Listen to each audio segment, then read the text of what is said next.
In this video, I am going to show you how to count colored cells in Excel by using a simple VBA code. This should be a quick and easy walkthrough that you can follow step by step. So without further delay, let's get started. As you can see here, we already have some colored columns. First, go to File. Next, click on Options, which you'll find near the bottom of the menu. From there, go to Customize Ribbon. On the right side of that window, check the box for Developer. Then click OK and wait a moment while it loads. After that, click on the Developer tab that now appears at the top. Under Developer, click on Visual Basic. Now in the Visual Basic window, choose the sheet you're working on, right-click it, then hover over Insert and click on Module. In that module, paste the code, which you'll find in the description below this video.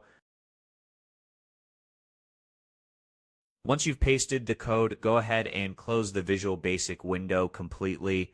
You can do that by going to the top right and clicking the Exit button. Now back in your Excel sheet, choose the column where you want to apply this function. So in a blank cell, type in the equal sign just like you would with any function, then type select or count cell color depending on what the code was named. After that, go ahead and select the range of colored cells you want to count. Now also select one of the colored cells you want the formula to count as your reference color.